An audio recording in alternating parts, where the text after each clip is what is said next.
আসসালামু আলাইকুম। স্বাগত জানাচ্ছি আরটিভির মধ্যাহ্নের সংবাদে। আপনাদের সঙ্গে আছি আমি আমরিন নিফা। খাল পুনর্খনন ও ফ্যামিলি কার্ড বিতরণ কর্মসূচিতে অংশ নিতে চাঁদপুরের পথে রয়েছেন প্রধানমন্ত্রী তারেক রহমান। সকাল 8:45টায় গুলশানের নিজ বাসভবন থেকে সড়কপথে চাঁদপুরের উদ্দেশ্যে রওনা হন তিনি। সফরকালে খাল পুনর্খনন, ফ্যামিলি কার্ড বিতরণ ছাড়াও জেলার বিভিন্ন উন্নয়নমূলক কার্যক্রম উদ্বোধন ও পরিদর্শন করবেন প্রধানমন্ত্রী। অংশ নেবেন দলীয় কর্মসূচিতেও। যাত্রাপথে কুমিল্লার বরুড়ার লক্ষ্মীপুর বাজার মাঠে পথসভায় বক্তব্য রাখবেন প্রধানমন্ত্রী। দীর্ঘ 22 বছর পর তারেক রহমানের সফরকে ঘিরে উচ্ছ্বসিত কুমিল্লা ও চাঁদপুরের দলীয় নেতাকর্মী থেকে সাধারণ মানুষ। এই জন্য বরুড়ার মাটি ও মানুষের পক্ষ থেকে আমরা তারেক জিয়াকে জানাচ্ছি রক্তিম শুভেচ্ছা অভিনন্দন। আমরা বরুড়াবাসী তথা আড্ডা ইউনিয়ন আমরা অত্যন্ত খুশি। আমরা অনেক লোকজন আমাদের এই মাঠে এসেছে তারেক রহমানের আগমন উপলক্ষে। দর্শক, এই মুহূর্তে কুমিল্লার বরুড়ার লক্ষ্মীপুর বাজার মাঠে সমাবেশস্থলে রয়েছেন সহকর্মী মাইদুর রহমান রুবেল। আমরা সরাসরি যুক্ত হচ্ছি তার সঙ্গে। রুবেল, ইতিমধ্যে চাঁদপুরের উদ্দেশ্যে রয়েছেন প্রধানমন্ত্রী। কুমিল্লায় কখন নাগাদ পৌঁছাতে পারেন তিনি, এবং জনসভা ছাড়া কুমিল্লায় প্রধানমন্ত্রীর আর কোনো কর্মসূচি রয়েছে কিনা, আর সারাদিন ব্যাপী চাঁদপুরে কি কি কর্মসূচিতে অংশ নেবেন তিনি জানাবেন।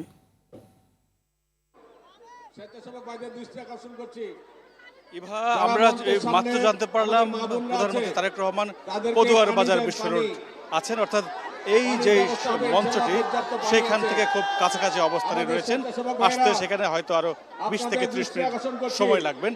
তবে আমরা যেটুকু জানতে পেরেছি তারেক রহমানের আসার পথে ঢাকা থেকে কুমিল্লা পর্যন্তই পথে পথে দলের নেতাকর্মীদের ভিড় ছিল, এবং তারা মূলত যে স্বাভাবিক পথ সেই পথটিকে বাধাগ্রস্ত করছে বলেই বলছেন এখানকার স্থানীয় নেতারা। তারা বলছেন যে প্রধানমন্ত্রী আসার পথে দলের নেতাকর্মীদের, অতি উৎসাহী নেতাকর্মীদের উচ্ছ্বাস, অর্থাৎ তাদের সংবর্ধনা জানাতে গিয়ে মূলত বিলম্ব হচ্ছে আসার জন্য। যদিও এই পথসভাটিতে প্রধানমন্ত্রীর 11:30টায় পৌঁছানোর কথা ছিল, কিন্তু 12টা ইতিমধ্যে বেজে গেছে। কিন্তু পদুয়ার বাজার বিশ্ব রোডে আছেন তারেক রহমান, এবং এইখানে এটির পর আমরা জানতে পেরেছি যে দুটি খাল খনন কর্মসূচি উদ্বোধন করবেন। একটা হচ্ছে নালা খাল, আর একটা হচ্ছে বিশ্ব খাল। দুটি খাল খনন কর্মসূচিতে উদ্বোধন করবেন প্রধানমন্ত্রী তারেক রহমান, এবং তারপর চাঁদপুর সরকারি কলেজ মাঠে তিনি সেখানে ফ্যামিলি কার্ড বিতরণ করবেন, এবং সেখানে মূলত বিকেলের বড় সমাবেশটি করবেন। তারপর একটি সাংগঠনিক সভায় যোগ দেবেন চাঁদপুর ক্লাবে। তবে আমরা যতটুকু জানতে পেরেছি প্রধানমন্ত্রীর, আপনারা নিশ্চয়ই জানেন যে বিএনপি নির্বাচনের জেতার আগে যেসব প্রতিশ্রুতি দিয়েছিল, ফ্যামিলি কার্ড, কৃষক কার্ড, খাল খনন সহ প্রতিশ্রুতি দিয়েছিল, তার বেশিরভাগ প্রতিশ্রুতি বাস্তবায়নের পথে রয়েছে। বেশিরভাগ প্রতিশ্রুতির উদ্বোধন করেছে। আমরা যত কৃষি কার্ড, ফ্যামিলি কার্ড আজকে সেকেন্ড ফেজ, অর্থাৎ দ্বিতীয় ধাপের কার্যক্রমের উদ্বোধন করবেন। তা সেই উপলক্ষে সমাজ কল্যাণ মন্ত্রী এজেড এম জাহিদ হোসেনও গতকাল এসে পৌঁছেছেন, আরও বেশ কয়েকজন মন্ত্রী এসে পৌঁছেছেন চাঁদপুরে। আমরা যেই স্পটটিতে রয়েছি বরুড়ায়, এইখানে আমরা দেখতে পেয়েছি যে কৃষিমন্ত্রী এসেছেন, ভূমিমন্ত্রী সহ বেশ কয়েকজন মন্ত্রী এবং আছে এখানে স্থানীয় সংসদ সদস্য। প্রধানমন্ত্রী যেটি বলেছেন যে আপনারা নিশ্চয়ই জানেন যে সরকার যে 180 দিনের অর্থাৎ 6 মাসের যে কর্ম পরিকল্পনার কথা বলেছেন, সেই কর্ম পরিকল্পনার 3 মাস ইতিমধ্যে অতিবাহিত হয়েছে। অর্থাৎ আগামীকাল 17 তারিখ সরকার গঠনের 3 মাস পূর্ণ হবে, এবং এই 3 মাসে সরকার যেসব প্রতিশ্রুতি দিয়েছিল সেসব গুরুত্বপূর্ণ প্রতিশ্রুতি কিন্তু তারা বাস্তবায়ন করতে শুরু করেছে। এবং এসব প্রতিশ্রুতি বাস্তবায়ন করার কারণে আমরা অনেকের সাথে এখানে কথা বলেছি, তারা বেশ খুশি যে তারা তাদের যে প্রতিশ্রুতি দিয়েছিল সেটি আসলে ভুলে যায়নি, সেসব প্রতিশ্রুতি বাস্তবায়ন করছে। তবে প্রধানমন্ত্রী বলছেন যে কেন্দ্রের উন্নয়নের পাশাপাশি তৃণমূলের উন্নয়নের কাজেও তারা হাত দেবে, এবং তারা সেটি গুরুত্ব দেবে, যার ফলশ্রুতিতে বিভিন্ন জেলা ভ্রমণ সফর করছেন তারেক রহমান। সেইখানে খাল খনন, কৃষি কার্ড, ফ্যামিলি কার্ডের উদ্বোধন করছেন, এবং সেসব কাজ তার বাবার দেখানোর পথে অনেকটা হাঁটছেন। কৃষকদের কৃষিতে বিপ্লবের লক্ষ্যে আসলে খালগুলিকে পুনঃখনন করছেন, এবং সামাজিক নিরাপত্তা বাড়ানোর জন্য ফ্যামিলি কার্ড দিচ্ছেন, এবং কৃষকদের কৃষি ঋণ মৌকুব সহ বেশ কিছু কার্যক্রম এখানে।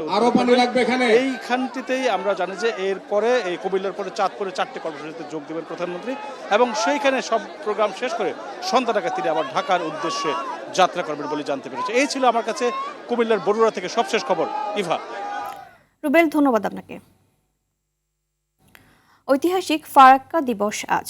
গঙ্গার পানির ন্যায্য হিস্সা আদায়ের দাবিতে জননেতা মৌলানা আব্দুল হামিদ খান ভাসানীর নেতৃত্বে 1976 সালের এই দিনে অনুষ্ঠিত হয়েছিল ঐতিহাসিক লং মার্চ।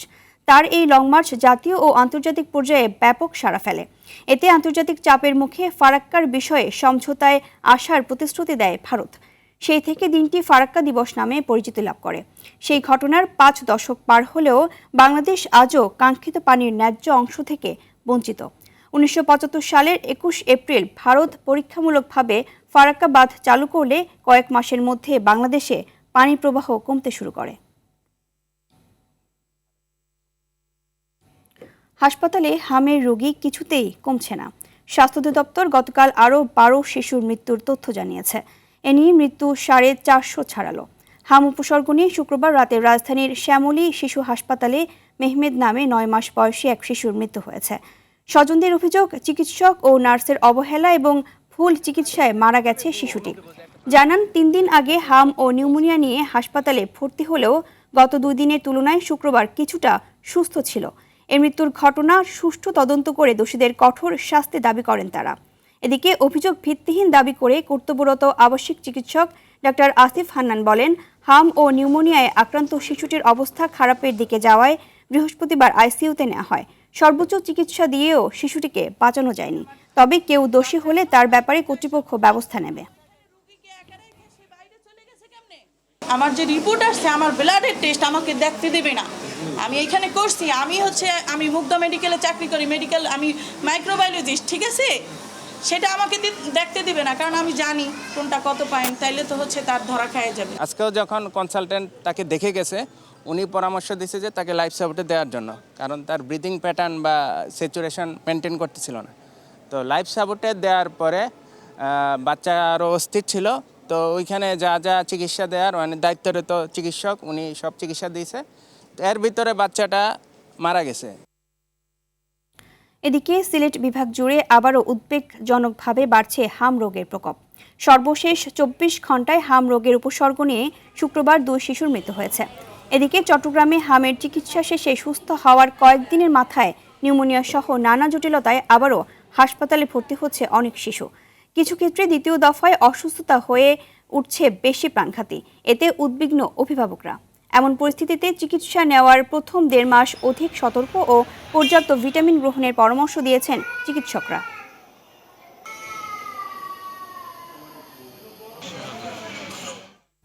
দর্শক, হাম পরিস্থিতি নিয়ে আরও জানাতে সিলেট থেকে সরাসরি যুক্ত হচ্ছেন সহকর্মী হাসান মোহাম্মদ শামীম।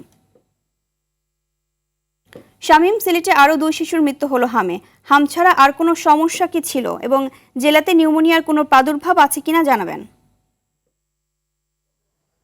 ইভা, আপনি যেমনটা বলছিলেন, আসলে আপনি জানেন যে হাম হচ্ছে একটি মারাত্মক ভাইরাস জনিত সংক্রামক রোগ, এবং যখনই একজন ব্যক্তি হামে আক্রান্ত হন, তার হাঁচি কাশির মাধ্যমে অন্যরাও কিন্তু এই রোগটিতে আক্রান্ত হন। এবং গত 24 ঘন্টায় যে 2 শিশুর মৃত্যু হয়েছে, তাদের মধ্যে আসলে হাম সদৃশ্য যে বিষয়গুলো আছে সেগুলো উপস্থিত ছিল। তবে তাদের নিউমোনিয়া ছিল না কিনা সেটা কিন্তু এখনো পর্যন্ত এখানকার যারা ডাক্তাররা আছেন, স্বাস্থ্য অধিদপ্তর আছে, তারা কিন্তু বিষয়টি নিশ্চিত করেনি। তবে হামে আক্রান্ত হলে কিন্তু শিশুদের মধ্যে নিউমোনিয়া, শ্বাসকষ্ট, ফুসকুড়ি সহ নানা ধরনের জটিলতা দেখা দেয়, এবং এই জটিলতার কারণেই মূলত শিশুদেরকে মৃত্যুমুখে পতিত হয়। এবং গত 24 ঘন্টাতে যে 2টি নতুন মৃত্যু হয়েছে নিউমোনিয়াতে আক্রান্ত হয়ে, এর ফলে কিন্তু সিলেটে এখনো পর্যন্ত হামে আক্রান্ত হয়ে 4 জনের মৃত্যু হয়েছে। পাশাপাশি হাম সদৃশ্য যে সিমটমস গুলো আছে সেগুলো নিয়ে আরো 30 জন মারা গেছেন। সব মিলিয়ে 34 জন সিলেটে মারা গেছেন, এবং এখনো পর্যন্ত বিভাগে প্রায় 350-র উপরে রোগী বিভিন্ন হাসপাতালে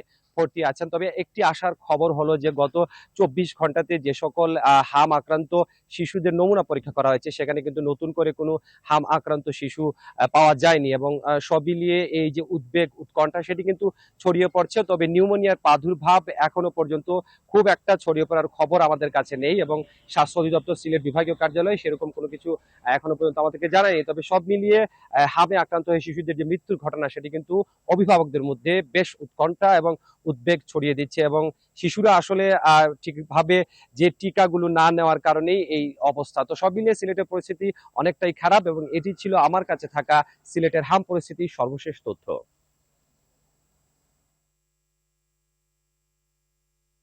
ধন্যবাদ আপনাকে। ঈদুল আজহার সামনে রেখে কোরবানি পশুর বাড়তি যত্নে ব্যস্ত সময় পার করছেন হবিগঞ্জ ও বগুড়ার শেরপুরের খামারিরা। ভারতীয় গরু আমদানি ঠেকানো গেলে লাভের আশা করছেন তারা। শ্রমিক মজুরি ও গোখাদ্যের অতিরিক্ত দাম নিয়ে দুশ্চিন্তার কথা বলছেন অনেকে। ৩ শতাধিক দেশি বিদেশি গরু প্রস্তুত করছে হবিগঞ্জের মাধবপুর উপজেলার আন্দিউড়ার pure and organic dairy farm. এর মধ্যে খামারে শুরু হয়েছে ক্রেতা ও পাইকারদের আনাগোনা। এদিকে প্রাকৃতিক উপায়ে গরু মোটাতাজা করছেন বগুড়ার শেরপুরের খামারিরা। গরু আমদানি বন্ধ করা গেলে লাভের আশা খামারিদের।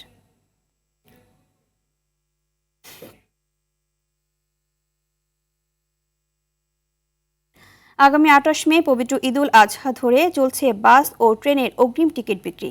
যাত্রীদের সুবিধার্থে এবারও শতভাগ আসনের টিকিট অনলাইনে বিক্রি করা হচ্ছে। সকাল ৮টায় বাংলাদেশ রেলওয়ের পশ্চিমাঞ্চলে চলাচলকারী ট্রেনগুলোর টিকিট বিক্রি শুরু হয়। আর দুপুর ২টায় পূর্বাঞ্চলে চলাচলকারী ট্রেনগুলোর আসনের টিকিট বিক্রি শুরু হবে। আজ পাওয়া যাচ্ছে ২৬ মের টিকিট। ২৭ মের আসনের টিকিট বিক্রি হবে কাল। ঈদের চাঁদ দেখার উপর নির্ভর করে ২৮, ২৯ ও ৩০ মের তারিখের টিকিট বিক্রি করবে বাংলাদেশ রেলওয়ে। এছাড়া ঈদযাত্রার বাসের অগ্রিম টিকিট বিক্রিও চলছে। বাসের সব থেকে বেশি চাপ ২৪ ও ২৫ মের। এদিনের সব বাসের সিটের টিকিট শেষ হয়েছে বলে জানিয়েছে বাস সংশ্লিষ্টরা।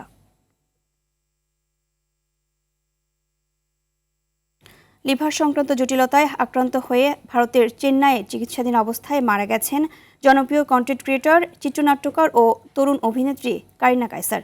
উন্নত চিকিৎসার জন্য ভারতের চেন্নাইয়ে নেওয়ার পর আজ সেখানে চিকিৎসাধীন অবস্থায় মারা যান তিনি।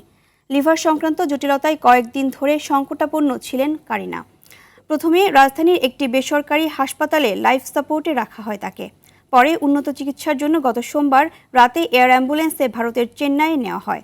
সেখানে ভেলোরের খ্রিস্টান মেডিকেল কলেজ হাসপাতালেই মারা যান তিনি।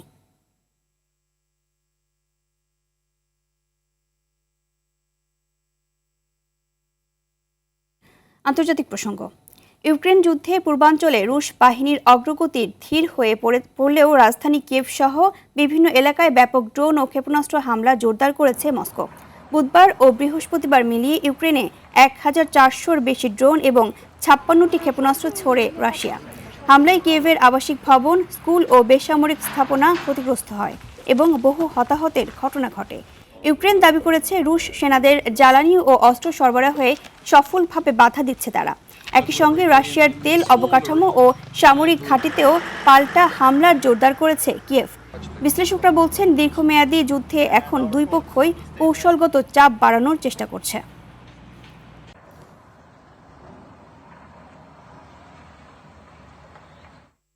খেলার খবর। সিলেটে সিরিজের দ্বিতীয় ও শেষ টেস্টে পাকিস্তানের বিপক্ষে ব্যাটিং বিপর্যয়ের মুখে পড়েছে বাংলাদেশ।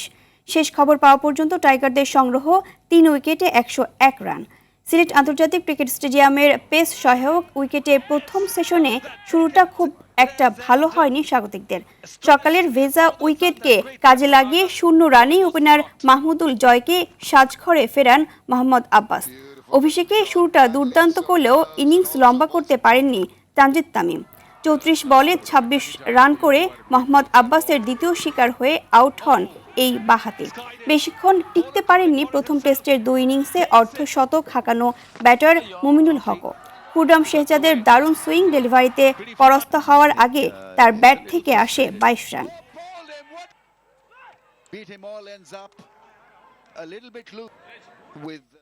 দর্শক, এই মুহূর্তে সিলেটে আছেন সহকর্মী রাফি আমিন। আমরা সরাসরি চলে যাচ্ছি সেখানে। রাফি, সিলেটে পেস সহায়ক উইকেটে শুরুতেই বিপর্যয়ের মুখে পড়েছে বাংলাদেশ। ঘুরে দাঁড়াতে ব্যাটসম্যানদের করণীয় কি হচ্ছে বলে মনে হচ্ছে, জানাবেন। ইভা, ধন্যবাদ। প্রথমে আসলে যেমনটা আসলে বলছিলেন, ব্যাটিং বিপর্যয়। এই পেস সহায়ক উইকেটে আসলে বাংলাদেশের শুরুটা আসলে খুব একটা বেশি ভালো হয়নি অবশ্যই। একই সাথে তামিমের কথা বলতে হয়, তানজিদ তামিম অভিষেক ম্যাচ ছিল, তার কাছে ভালো একটা প্রত্যাশা অবশ্যই সকলেরই ছিল এবং শুরুটাও বেশ তামিম দেখে শুনে করেছিল, বেশ ভালোভাবেই খেলছিল। তবে শর্ট সিলেকশনটা অবশ্যই বলতে হয় যেটা ভুল একটা শর্ট সিলেকশন ছিল, তাতে করে একটা নিজের উইকেটটা আসলে বিলিয়ে দিয়েছে। আরও একটা বিষয় বলতে হয়, যখন আসলে আপনি এরকম উইকেটে যখন আসলে উইকেট হারাতে থাকেন তখন অভিজ্ঞ ব্যাটারদের সবচেয়ে বড় দায়িত্ব দায়িত্বটা থাকে আসলে ঠান্ডা মাথায় আসলে ইনিংসটা লম্বা করা, উইকেট আসলে বিলিয়ে না দেওয়া আসা। প্রথম সেশনে আসলে আমরা এই জিনিসটা আসলে দেখেছি, নাজমুল হোসেন শান্ত এবং মুশফিকুর রহিম দুজন অভিজ্ঞ ব্যাটার এবং দুজনে কিন্তু বেশ দেখে শুনে খেলছেন এবং বল যেটা আসলে মনে হচ্ছে যে আসলে লিড করা দরকার সেটা তারা লিড করছেন, যেটা আসলে শর্ট করা দরকার সেটা শর্ট করছেন। অভিজ্ঞ ব্যাটারের কাছ থেকে আসলে যেমনটা আসলে প্রত্যাশা যে আসলে এরকম সিচুয়েশনে প্রথম সেশনে অন্তত প্রথমে যে 3টা উইকেট হারিয়েছে তারপরে উইকেটটা ধরে রেখে একটু ইনিংসটা আসলে লম্বা করার চেষ্টা করাটা সবচেয়ে গুরুত্বপূর্ণ বিষয় ব্যাটারদের জন্য এবং সেটা কিন্তু তারা এখন পর্যন্ত করছে। পাশাপাশি আরেকটা বিষয় কিন্তু আসলে আপনাদেরকে জানিয়ে রাখি, সকাল থেকে আসলে বৃষ্টির আপডেটটা আসলে জানাচ্ছিলাম যে সকাল থেকে মেঘলা আকাশ ছিল, বৃষ্টির সম্ভাবনা ছিল, তবে সেটা কিন্তু অনেকটা বলা যায় যে কমেছে। মেঘলা আকাশের বদলে আমরা কিন্তু এখন একটু রোদ দেখতে পাচ্ছি, সেক্ষেত্রে অবশ্যই বলা যায় যে ম্যাচটা হয়তো আর একটু লম্বা সময় আমরা হয়তো বৃষ্টি ছাড়াও দেখতে পারি, যদিও বলা যায় না, সিলেটের আবহাওয়াটা আসলে যে কোনো সময় আসলে পরিবর্তন হতে পারে। সেক্ষেত্রে যদি বৃষ্টিও আবার যদি আসলে মেঘলা আকাশও হয়, বৃষ্টিও যদি পড়ে সেটাও কিন্তু আসলে অবাক করার বিষয় না। সবকিছু মিলে অবশ্যই প্রথম সেশনটা অবশ্যই শুরুটা অবশ্যই বাংলাদেশের ছিল না, তবে শান্ত এবং মুশফিক যেভাবে আসলে একটা শুরু করেছেন বা আসলে উইকেটটা ধরে যেভাবে এগোচ্ছেন, তাতে বৃষ্টি না হলে হয়তো বা দিন শেষে বেশ ভালো একটা সংগ্রহ বাংলাদেশ পেতে পারে। ইভা, ধন্যবাদ আপনাকে। দর্শক, মধ্যাহ্নের সংবাদ এ পর্যন্তই। দুপুরের সংবাদ পৌনে 2টায় দেখার আমন্ত্রণ রইল। ধন্যবাদ সবাইকে।